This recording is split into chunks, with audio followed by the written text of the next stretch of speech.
right. Hey guys, what's going on? My name is Chris Hawkes, and this is your best life defined. I have to tell you, I've been thinking about this thing and watching people, and there's a few people in my life right now, not directly related to me, but people I've talked to and I maintain a conversation with. And it's amazing to me that there seems to be this impression that somehow things are just going to change on their own. You know, we got all this stuff going on, the chaos of unemployment and people losing their businesses and all kinds of things. You got the, COVID-19, and then of course the election, and there's just so much turmoil in the world and so many stumbling blocks that a lot of us are facing right now between where we are and where we want our life to be, right? And it's probably going to get worse before it gets better. That's sad for me to say that. It's kind of hard for me to say because I care about people. I want you to be able to wake up and say, you know what, this is pretty good. This is really where I want to be right now. And more than that, to have some great stuff on the horizon for you, right? And the struggle that I face when I talk to people about this is there's a couple things. There's a resistance to hear what I have to say, because if I tell you something and you agree with it and it's contrary to what you're doing in your life, it almost requires you to change something. The other thing is the idea that maybe someone's going to help you out of this hole you're in. I don't know what the future holds. I think there's going to be a major setback or a major adjustment in the economy, and I think there's going to be more people out of work and struggling to feed themselves than we've ever imagined in our lifetimes. I just see that as a possibility. I mean, think about it. They haven't done anything to address the issue of foreclosures or evictions. It's been just on the back burner as they try and get everything going before everything crashes. Here's the deal. Here's the reality we have to face. The Calvary isn't coming. You're not going to have some government entity swoop in and make your life better. They might give you some assistance. You might get, I don't know, $700 a person, whatever they're proposing, but there's a point when the money runs out and people are just going to be broke.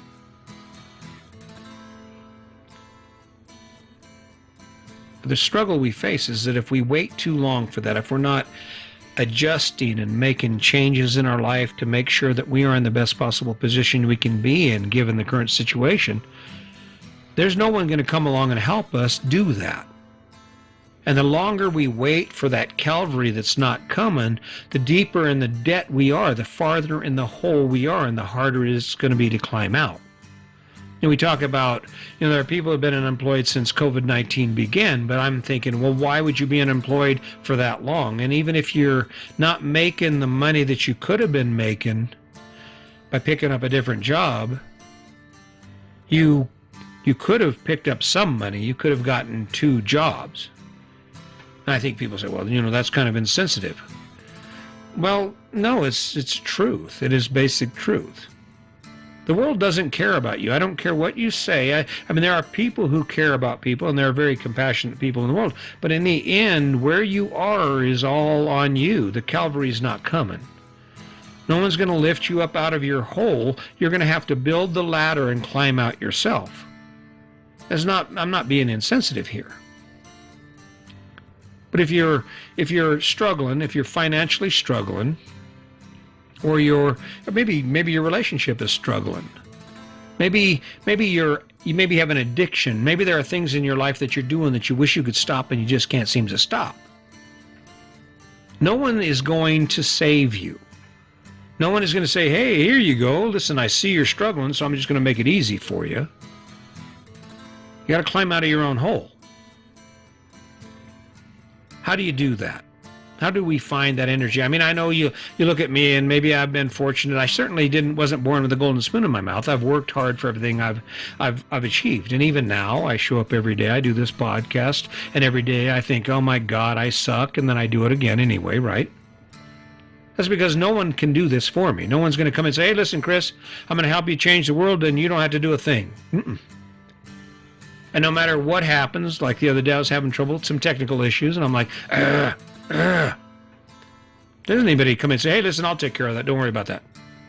I have to grind it out. I have to continue to do it. I have to work at it until I get it done. That's just the way this thing works, right? Because the Calvary isn't coming. The Calvary is never going to make your life better. There is no one that needs to care more about your life than you.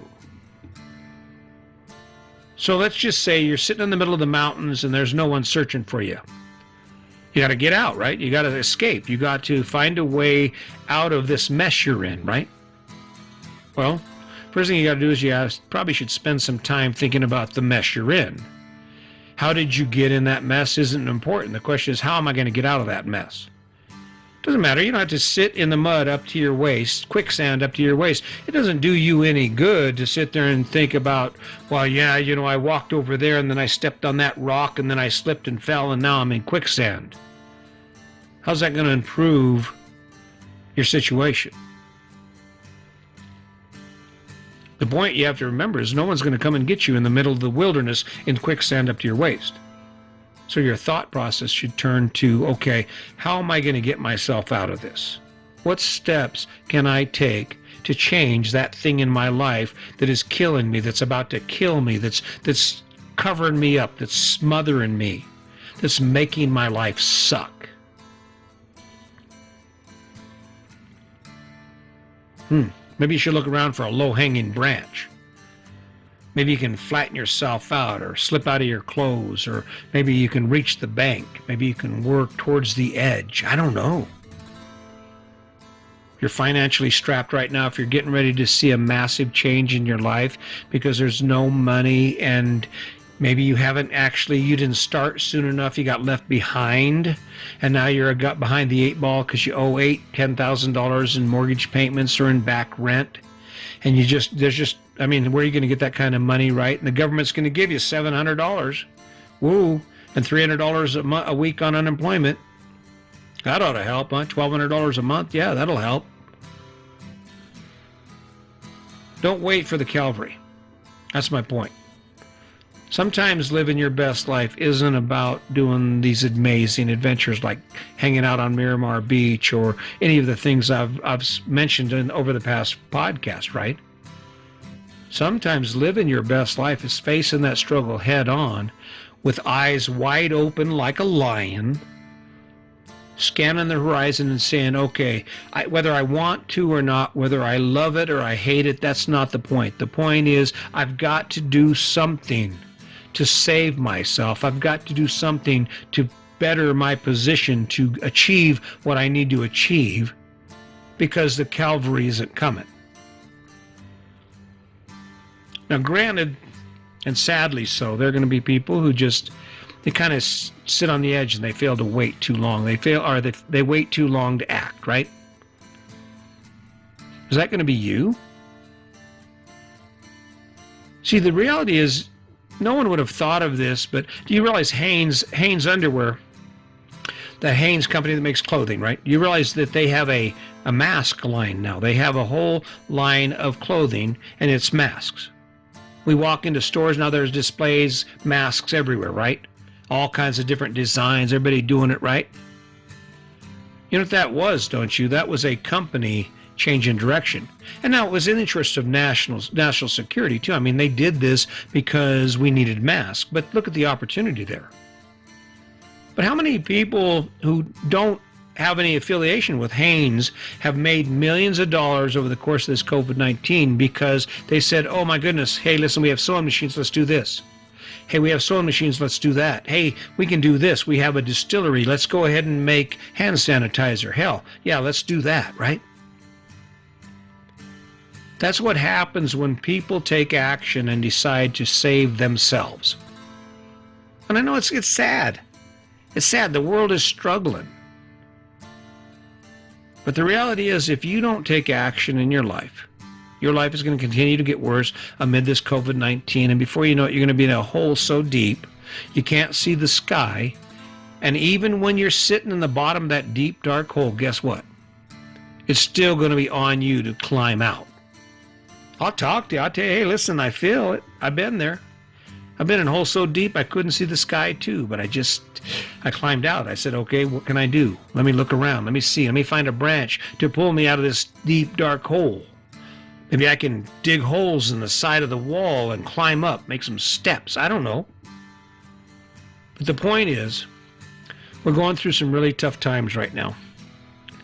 And you have a couple choices. You can sit back and you can wait and see what happens, and you can bide your time and just make do, or you can be a lion and you can start scanning that horizon for opportunities, for things that you can take action on that will put you in a better position in case the economy gets worse, in case the money runs out, in case you get fired. Because it's a possibility. I mean, think what happened in 2007 when the mortgage loan bubble burst, right? Maybe it's time to sell that big-ass house and rent for a while. Put all that money away, all that equity you're going to have away, right?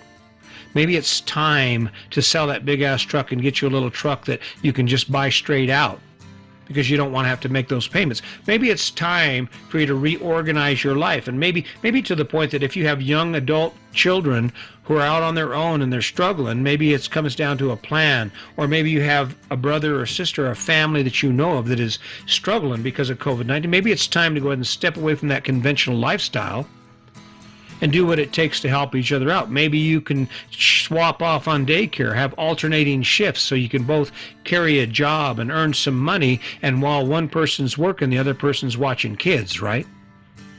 Maybe that's what it's going to take. But you got to be able to look for those opportunities. You got to look for those opportunities before you'll see them. You got to be scanning your horizon every day for the things you can do to improve your life, because the Calvary isn't coming. And the Calvary is not going to save you when the ugly stuff comes, when things don't go the way everyone thought they would, and the next thing you know, you're way down in that deep old pit, right? You're down at the bottom. You can't even see light. The Calvary isn't coming. It's up to you. Sound like an ass chewing? Yeah, it is a little bit, because I look around. There's some people I know, one guy in particular, and I've talked to him and I've given him some advice, and he's just sitting there. He's like, he's got nothing going on in his life, and he's taken no action in any direction, as if somehow or another these dreams he keeps sharing with me are actually just going to materialize. They're just going to magically appear, and he's going to be successful, and he's going to have all the things he wants. Nope, not going to happen. And if it is going to happen, the only way it happens is if he steps up and says, all right, here we go, let's do this thing. The same is true for you. And let's just say you're not struggling. Let's just say that you're not in the pit. That's even more of a reason to not sit still and watch what's going on, but keep moving forward in some direction that gives you an upper hand in case things get so bad they reach up and touch your life. Because no matter what the government says, no matter what everybody talks about, no matter how great things seem on social media, there's some tough stuff coming. There's a possibility we're going to face some stuff we've never experienced before in our life. And even more than that, when you're in the middle of that crap and you don't know which way to turn, don't be scanning the horizon looking for the Calvary, because they're not coming. So I think I made that point. I think I've said that the Calvary isn't coming about 18 times. I think that's important, because the truth is that's where you're at. If you want to take your life from where it is to where it needs to be, the way you do that is you step up and you do what needs to be done. You step up and you ask yourself questions about not what I can't do, but what I can do. And then you take action on it until you either succeed or you hit a dead end, and you keep moving forward. Because that's how you're going to take your life from where it is now to where it needs to be. Remember, the world don't care about you. There are people in the world that do, but the world's going to happen. Things are going to happen to you, and they're beyond your control. And the only thing you can do is evolve and grow and find sources of energy that keep you moving. So keep that in mind. Like I said, I appreciate everyone following. I love it, the fact that the downloads are increasing and people are starting to pick up on this message. I think it's a good message. I'm not asking you for anything. I'm trying to give you something. And just to remind you, if I were to stop doing this today, my life, if you check back with me in a year, I would be rocking it. You just wouldn't have the pleasure of coming along. I'm not going to let that happen. I'll keep showing up today, tomorrow. Just keep working it. Keep looking for it. Keep finding those dreams. Keep asking yourself questions about why you do what you do. And more than that, start searching for things that would make your life better, would add value and contentment to your life, and start fitting that stuff in until that becomes a new model for the life you live. Thanks for showing up. And as always, just remember, today's your day. Make it a good one.